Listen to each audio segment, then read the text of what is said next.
다시 선택을 하게 된다면 타대에 대한 생각을 안 했다 보니까 또 정석님 말을 들어보니까 좀 알아볼 게 많은 것 같아요. 한 번쯤 알아봤으면 좋을 것 같다.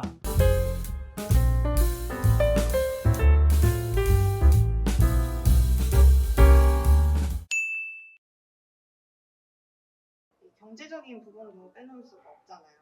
이 연구비에 대한 부담 측면에서는 또 어떤 차이가?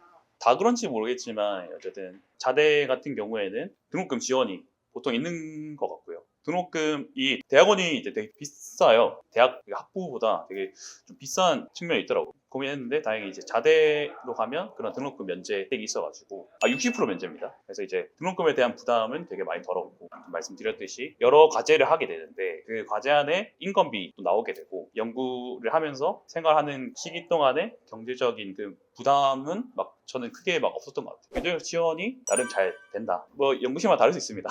맞아요. 저도 이게 사실 인건비 관련된 부분은 연구실마다 다 달라서 뭐 일단 저는 지금 제 재정적인 지원에 만족을 하고 하대의 관점에서 봤을 때 확실히 한국에서 이공계 중심 대학 중에서 제일 탑 스쿨들인 뭐 서울대, 카이스트, 포스텍 같은 경우에 저희 연구실뿐만 아니라 다른 연구실 다니는 사람들 얘기도 들어보면 인건비는 되게 랩마다 좀 다른 것 같은데 그 평균 기대값이 그냥 어느 정도 높은 것 같아요. 그러니까 대체로 서울대, 카이스트, 포스텍을 간다 해서 이거 웬만하면 일단 장학금으로 등록금은 거의 다 안 내고 다닐 수 있는 거에다가 생활비를 조금 받고 다닌다 정도가 이제 좀 평균인 느낌이 있는 것 같아요. 그래서 그 안에서 뭔가 딱 등록금만 낼 수 있는 돈만 받는다 하시는 분도 물론 있고 거의 뭐 회사원급으로 받는다 하시는 분도 있는데 제가 생각하기엔 그러니까 연구 중심 대학은 평균적인 값이 등록금의 생활비 정도로 정해져 있는 것 같다. 실제로 포스텍도 대학원생 재정 지원 지도가 딱 그만큼은 주게끔 가이드라인이 있거든요. 그래서 그런 부분이 사대에서의 재정적 지원의 장점이라고 생각을 합니다. 그래서 이 지원 정도를 디테일하게는 모르겠지만 브로드하게 내가 알 수 있는 방법을 좀 생각해 본다면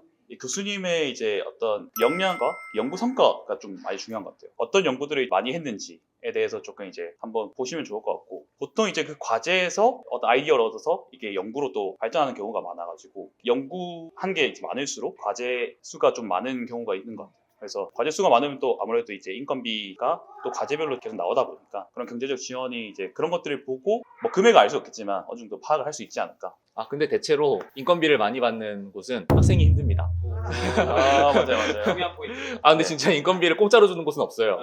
이런 만큼 맞죠. 물론 이제 일을 많이 하는데도 인건비 적게 받는 곳도 있겠지만 대체로 평균적으로 인건비를 많이 받는 곳이다, 학생을 빡세게 굴리는 곳이다 라고 생각하셔도 뭐 공짜는 없다. 산학과제를 많이 하면은 그런 연구실은 이제 인건비를 많이 받을 수는 있는데 자기 연구를 할 수 있는 시간이 그만큼 줄어든다.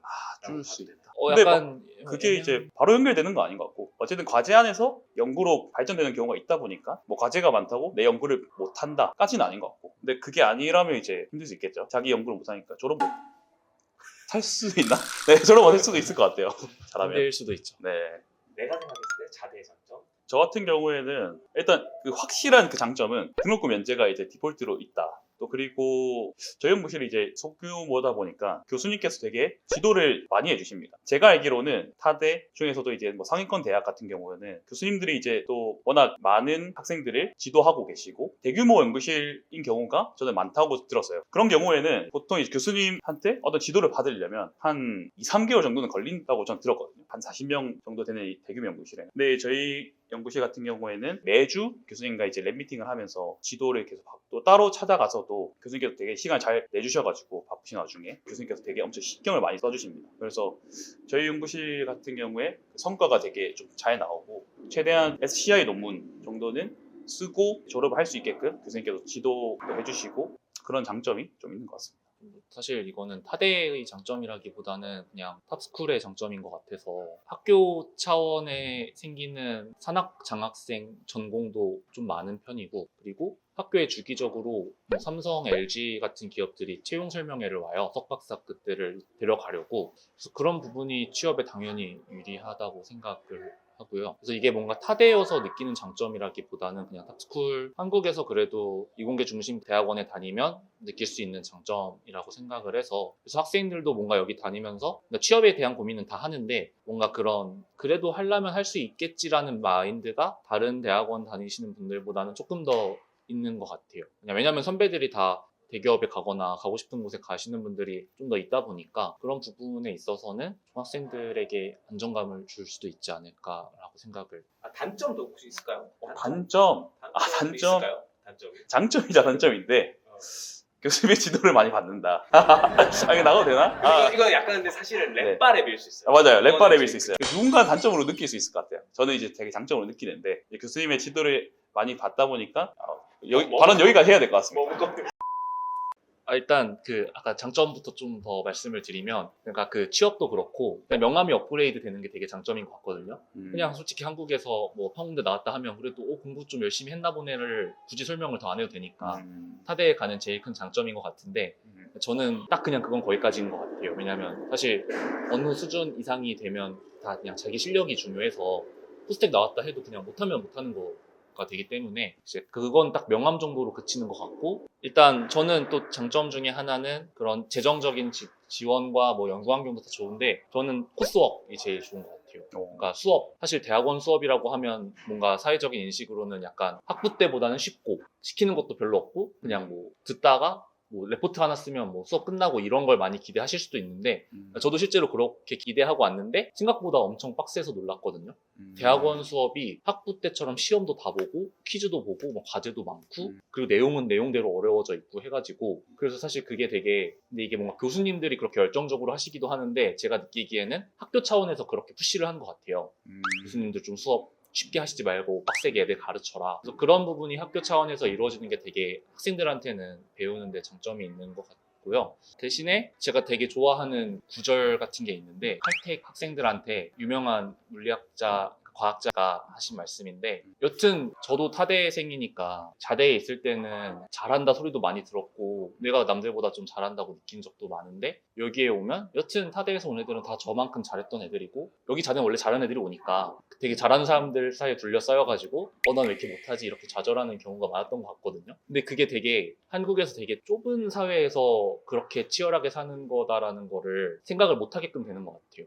여기 있다 보면 뭔가 온 세상이 나 빼고 다 잘하는 것 같게 느껴지고, 그리고 실제로 뭐 한국도 그렇고 미국도 그렇고 대학원생들이, 특히 이공계 대학원생들이 우울증이 엄청 심하다고 하거든요. 그래서 그런 부분은 근데 마인드 컨트롤이 타대에 와서 되게 중요한 부분인 것 같아요. 그러니까 사실 여기만 나가면 다시 잘하던 본인으로 돌아갈 수 있는데 그 사실을 여기 있을 때는 그걸 잘 못 느끼니까 그런 부분을 좀 잘 염두에 두고 생활을 하시면 타대 생활을 하실 때 힘이 될 수 있을 것 같습니다.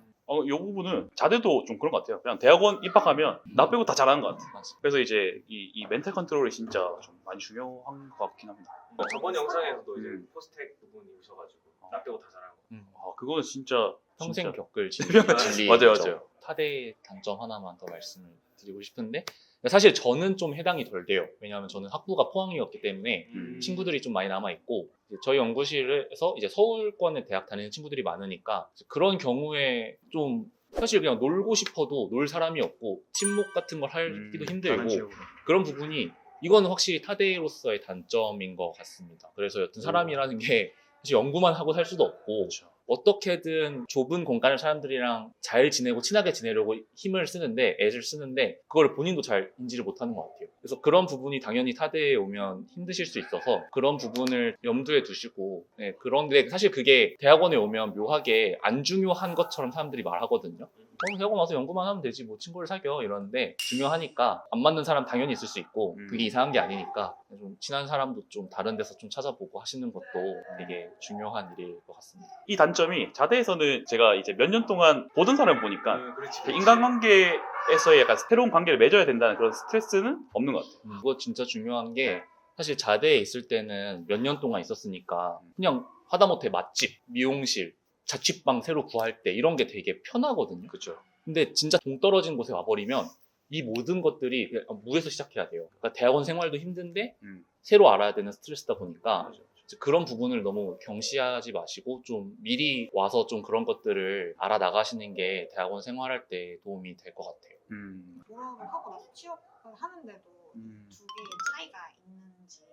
저희 연구실 같은 경우에는 현대제철 산학 연구실이다 보니까 현대제철 쪽으로 최근에 좀 갔었던 것 같고, 그 외에도 저희 연구실이 약간 좀 특이하게 창업을 좀 많이 하시더라고요. CEO이신 분도 계시고 뭐 CTO인 분도 계시고 정출연이라고 정보출연 연구원인가? 기관 연구기관으로 이제 가셔가지고 이제 연구원으로서 또 계시는 분도 계시고 현대차?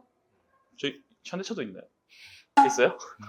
제가 거기까지 못 알아봤어요. 일단 저희 연구실은 저희 전공 사람들이 많은데 저희 전공은 석사 과정이 딱 포스코 트랙이랑 하이닉스 트랙이 있어서 하이닉스 트랙은 입학 후 2년 후에 석사 졸업하면 바로 하이닉스 입사가 확정이어서 저희 졸업생은 하이닉스 반이 있고요. 나머지 이제 포스코 트랙은 뭐 박사를 하든지 회사에 가든지 본인이 선택해서 하면 되는데 대체로 포스코 트랙에서 간 선배들 경우에는 데이터 사이언스 관련 직무로 많이 가는 것 같습니다. 그래서 뭐 카카오라든지 KT라든지 뭐 아니면 그 정부 출연 연구소나 정부 출연 기관 같은 곳에 많이 가서 연구를 많이 하는 것 같고 아무래도 인문사회 쪽 융합이 돼 있는 전공이다 보니까 완전 막 그런 공학적인 곳도 많이 가시지만 정책기관 같은 곳에도 많이 희망도 갖고 계시고 그런 쪽으로도 준비를 많이 하고 또 실제로도 가는 선배들도 있는 것 같습니다. 자대 같은 경우에 제가 이제 주변 선배들이나 이제 석사 과정 졸업하신 분들 취업 어디 했는지 볼 수 있는 게 있거든요. 보니까 보통 이 대기업 연구실에 되게 많이 가시는 것 같아요. 그래서 막 자대라고 해서 대기업 못 가는 거 아닌가라는 좀 생각이 들 수도 있을 것 같은데 뭐 그건 아니다. 보통 이제 석사 같은 경우에 졸업하면 저희 뭐 대학교의 기계대학원 같은 경우에는 대기업으로 많이 간다.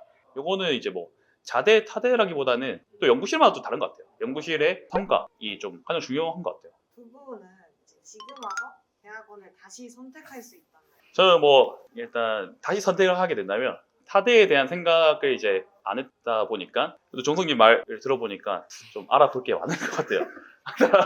한 번쯤 알아봤으면 좋을 것 같다.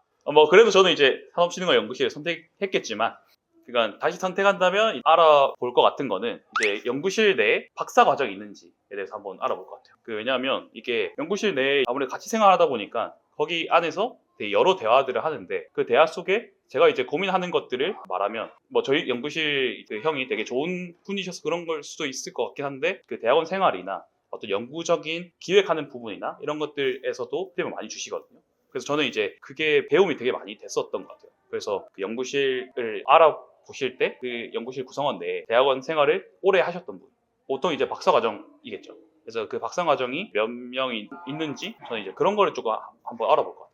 근데 저는 일단 우선 지금 하고 있는 공부나 연구가 다 저한테 잘 맞아서 다시 선택하라 해도 여기 올 것 같고요. 근데 다만 이제 제가 다른 대학원생들도 보고 하면서 느낀 점은 뭐 저도 느꼈던 점들이고 특히 그냥 석사 과정이라고 했을 때 석사 과정을 이제 2년 동안 연구를 하면 나갈 수 있는 거라고 했을 때 특히 요즘 뭐 AI니 뭐니 해가지고 사람들이 너무 이 연구에 대한 기회비용을 높게 측정하는 것 같기는 해요. 그러니까 약간 연구 만능주의, 석사 만능주의 느낌으로 대학원에 오시는 분들이 많은 것 같은데 근데 이건 좀 꼼꼼하게 생각해 볼 필요가 있을 것 같은 게 2년이라는 시간 동안 본인이 그냥 학사 졸업하고 취업을 했을 때 배우고 얻을 수 있는 것들과 석사가 끝나고 그런 것들이 차이가 크다면 당연히 석사를 하는 게 맞는 것 같은데 꼭 그렇지만도 않은 것 같거든요.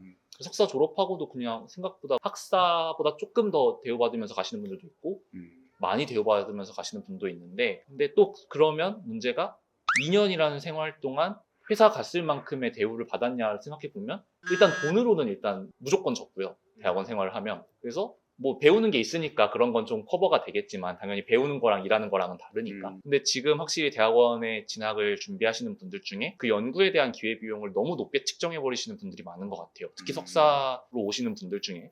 그리고 박사로 오시는 분들도 그래서 그냥 석사하고 졸업해 버리시는 분들도 있고. 그래서 자기가 하고 싶은 게 좀 명확하게 공부하고 연구하고 싶은 게 있다라는 거를 그래서 사실 학부 때 연구를 해보는 게 좋을 것 같다고 말씀을 드리는 게 연구란 게 되게 거창해 보이지만 생각보다 별게 없을 수도 있고 별게 없다라는 거는 그냥 본인이 그렇게 가치를 매길 수가 있거든요. 그건 어떻게 보면 취향 차이니까 그게 옳고 그름의 문제는 아니니까 대학원에 오기 전에 그것들을 좀 고민을 미리 해보시고 오시면 되게 좋을 것 같습니다. 그리고 학부생 때 연구를 뭔가 재미를 들여서 하고 싶다 하시는 분들도 자기 분야에 대한 과한 애정을 갖고 있는 분들도 있거든요. 그래서 나는 무조건 이걸 할 거야 하고 대학원에 오시는 분들도 은근 많아요. 그러면 이제 그 지우 형도 잠깐 말씀해 주셨지만 딱 끼고 깎이면서 아 내가 알고 있는 게 아무것도 없었구나를 알게 되거든요.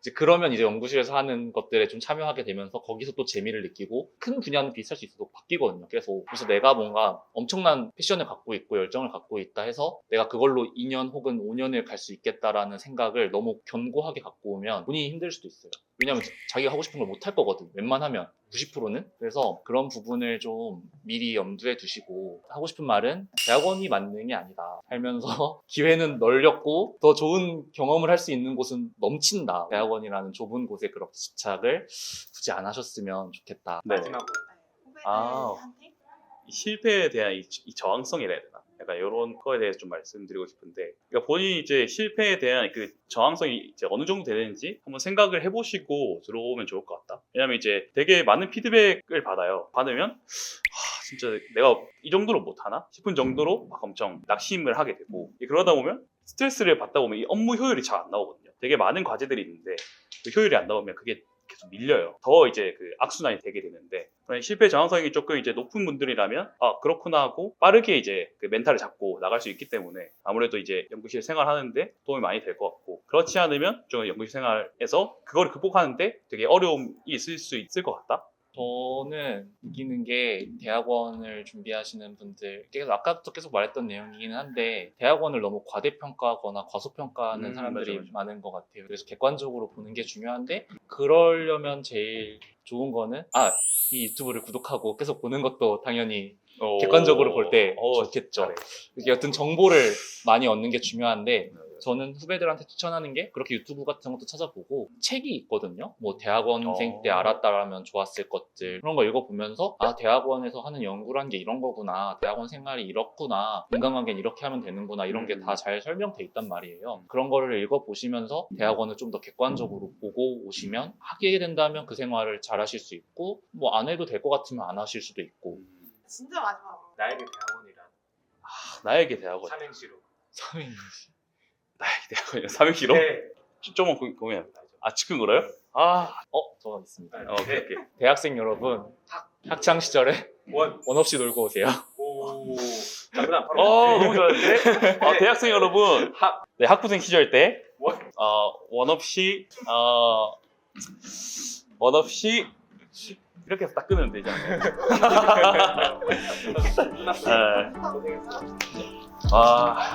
잘하네. 근데 뭐 자대사대 취업에 대한 어떤 장점, 컷? 아니에요.